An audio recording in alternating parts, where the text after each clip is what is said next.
Bonjour à tous, ici Rick Epting. Aujourd'hui, restons sur le sujet de la prospection. C'est une tâche qui doit occuper 80% du temps alloué pour développer votre réseau.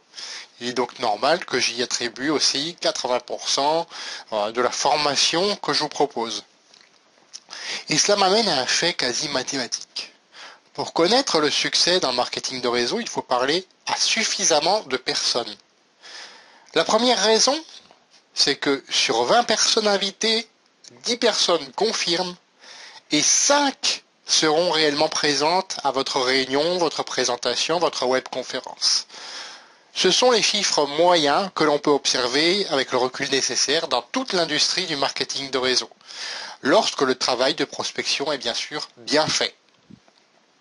Rappelez-vous, dans ma précédente vidéo, je vous ai dit que nous travaillons avec l'humain et qu'il peut arriver que certains oublient de venir à votre présentation, votre réunion.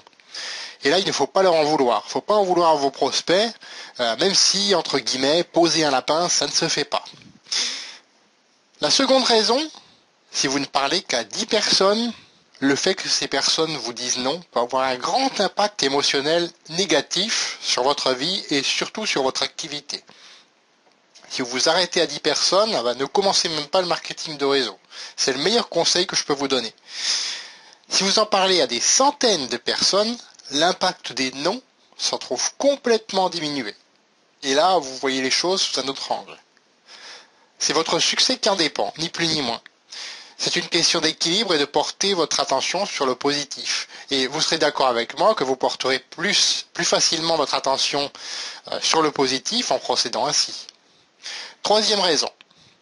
Des personnes vous diront non, ça m'intéresse pas pour le moment, par contre peut-être plus tard, oui.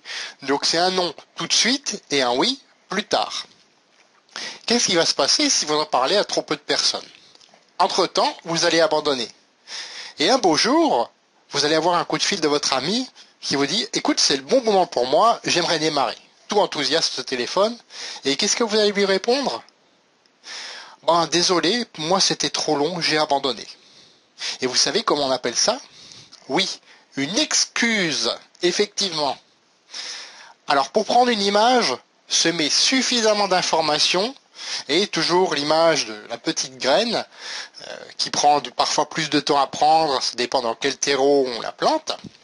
Voilà, des fois qui ne prend pas du tout dans certains terreaux, ça peut arriver aussi, mais au moins, les gens sont au courant de ce que vous faites. Donc, une de mes distributrices, d'ailleurs Brigitte, m'a montré par exemple que c'est ce qu'elle fait. Bravo Brigitte au passage. Semez suffisamment d'informations et vous récolterez forcément les fruits de votre travail.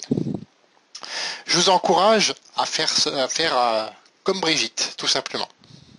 Dans ma prochaine vidéo, nous verrons une histoire qui illustre ce principe. Abonnez-vous, un lien va apparaître juste là en dessous. Commentez cette vidéo, partagez-la, je suis sûr qu'elle peut aider plein de monde. Je vous dis à bientôt. Au revoir.